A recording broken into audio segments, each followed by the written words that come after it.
Hello, I'm Jonathan Milam here with a review of a unique mute which I ran across recently. This is a Humes and Berg Swish Wah. And as you can see, it's somewhat different from your traditional type of wah-wah mute. For one thing, it's much larger, and it's not your canister shape down here, but more of where I think they get their swish terminology. And as you can see, it's quite a bit larger as well. The biggest difference really is that you have much more options with this because the stem is considerably larger since the whole piece is. What I've got here is a really nice pocket trumpet, which I like. And working with mutes, I hate mute dings. It certainly is more convenient putting a mute in a horn that's so close. However, when your mute and your trumpet are almost the same size, we have a change. Okay, I'll play a quick little part of a song and give you an idea what the trumpet sounds like without the mute, and then we can move on to with the mute. And this is an old church song called At Calvary, kind of moves around a little bit, and we'll give you an idea what it sounds like first, like I said, without the mute.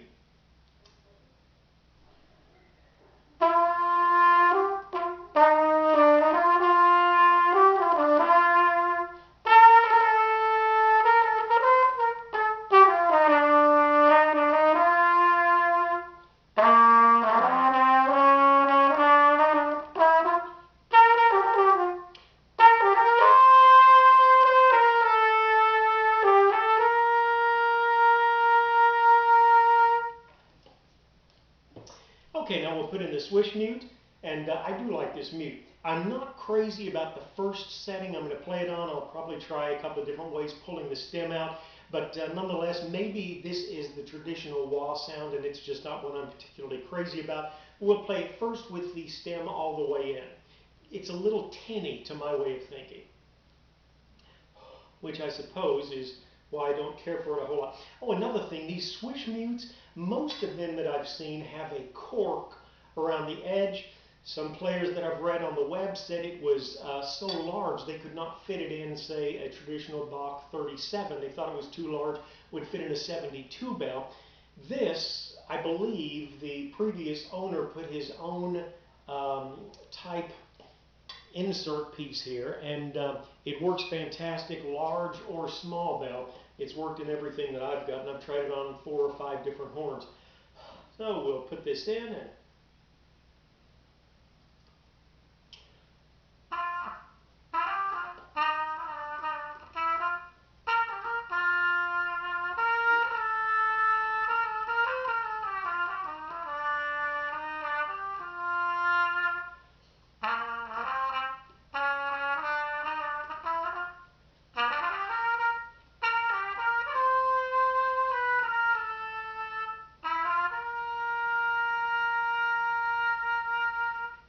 now I will say, I believe this mute has got excellent intonation.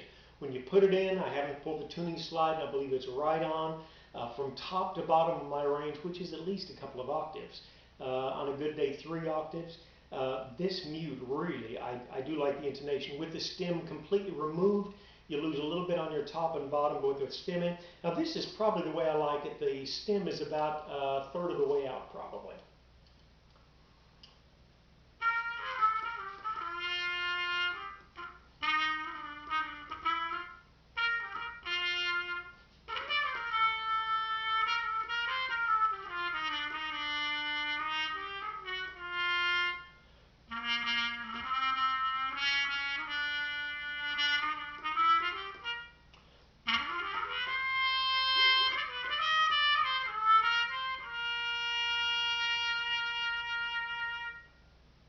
Now, to my way of thinking, that's probably my favorite setting.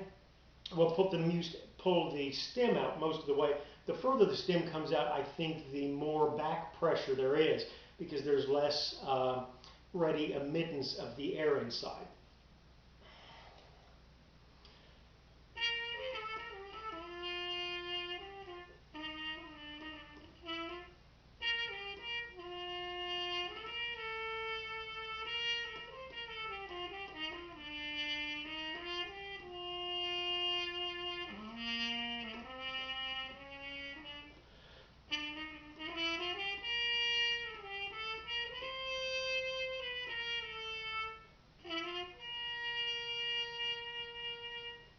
I remember reading one guy, he was writing into trumpetherald.com, and he said he was playing in a trumpet section, and they were supposed to be playing softly with mutes.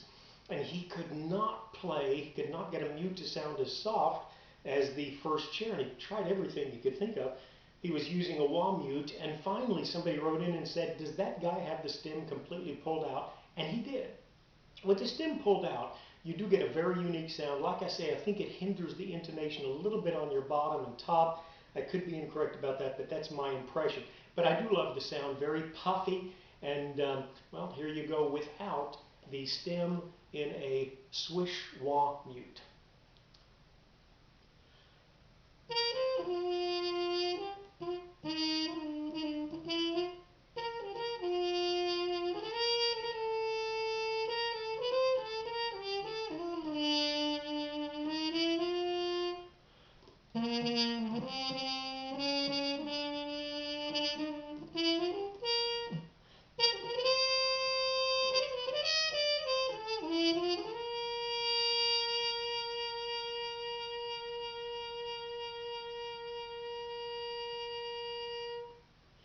All right, there again you've got a Humes and Berg Swish Wah mute, and I know you've heard of Humes and Berg if you're a mute guy. They're famous for the old red type mutes they put out, stone lined, I guess they were called. I've enjoyed this mute very much. Hope you've enjoyed our time together. God bless. Have a great day.